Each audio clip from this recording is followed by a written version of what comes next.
ప్రియ దేవుని బిడ్డలారా, దేవుడు ఒక్కడే నీ బాధను అర్థం చేసుకునేవాడు. ప్రభా నన్ను అర్థం చేసుకొని నన్ను బాగు చేయి ప్రభా అని అన్నప్పుడు, నిజంగా మనుషులైతే మనం పై రూపం చూస్తాం, కానీ దేవుడికి నీ అంతరంగంలో ఉన్న ఘోష అర్థం చేసుకునే దేవుడు నీకోసం కదులుతాడు. ఆయన నీకోసం వచ్చే దేవుడు. సహోదరి సహోదరుడా, నిజంగా యేసు ఎంత గొప్ప దేవుడో ఈ ప్రేమను నువ్వు అర్థం చేసుకోగలిగితే, ఆ యేసయ్యను గూర్చి నువ్వు తెలుసుకోగలిగితే చాలు. ఇంకా లోకంలో దేనిని నువ్వు కోరుకో, ఇంకా లోకంలో ఉన్న వేటిని నువ్వు ఆశించు. ఎవరున్నా ఎవరు లేకపోయినా నీ జీవితంలో, ఎవరు తోడున్నా తోడు లేకపోయినా, ఒకవేళ ఉద్యోగం ఉన్నా లేకపోయినా, ఏమున్నా ఆస్తి ఉన్నా లేకపోయినా, ఆయన ఒక్కడే నాకుంటే చాలు, నేను బ్రతకాలని ఒక ధైర్యం నీకు దేవుణ్ణి బట్టి వస్తుంది.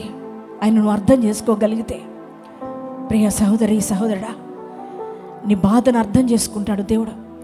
ఈరోజు ఏ సమస్యలు వచ్చావో, ఏ బాధలో ఉన్నావో, ఏ రుగ్మతలతో ఉన్నావో, ఒకవేళ ఉద్యోగాల కోసం వెతికి వెతికి వెతికి ఒకవేళ ఉద్యోగాలు పొందుకోలేక నిరాశతో నిస్పృహతో ఉన్నావేమో, ప్రియ దేవుని బిడ్డలారా, ఖచ్చితంగా నీ బాధను కూడా ఆయన అర్థం చేసుకుంటాడు. ఖచ్చితంగా నీ కన్నీళ్ళు కూడా ఆయన చూస్తున్నాడు. నీ దుఃఖం కూడా ఆయన అర్థం చేసుకొని నీకోసం ఆయన కదులుతాడు. మంచి మనసున్న మహారాజు యేసయ్య, ఆయన సజీవుడైన దేవుడు, ఆయన నీకోసం కదులుతాడు. తెలుసా నీకు? నువ్వెంత బాధలో ఉన్న నీ దగ్గరకు వస్తాడో ఆయన. ఎవ్వరు నీ దగ్గరకు రాలేకపోవచ్చు, ఎవరు నేను ఆదరించేవారు లేకపోవచ్చు, ఎవరు నేను పలకరించేవారు లేకపోవచ్చు, ఎవరు నీ గాయాలు కట్టేవారు లేకపోవచ్చు, కానీ యేసు నీకున్నాడు. నువ్వు భయపడవలసిన అవసరం లేదు. ప్రియ దేవుని బిడ్డ నీ దగ్గరకు వస్తాడు ఈ రోజున. ఎందుకు అలా చెబుతున్నారంటారా? మా దగ్గరకు వచ్చాడు ఆయన.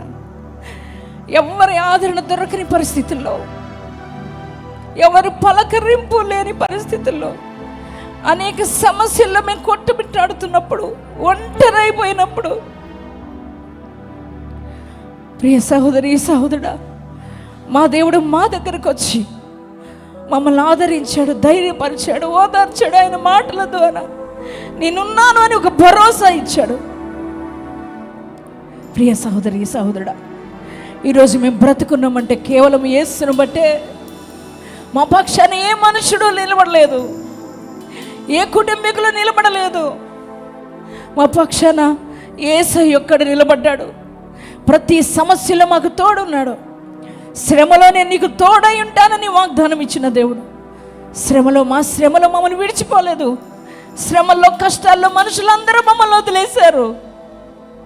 నిన్ను కూడా అలా వదిలేశారేమో. కష్టాల్లో అందరూ నీకు దూరం అయిపోయారన్నారేమో. సహోదరుడా సహోదరి, నువ్వు భయపడొద్దు. అందరూ వదిలేసిన యేసు నిన్ను వదిలేయడు.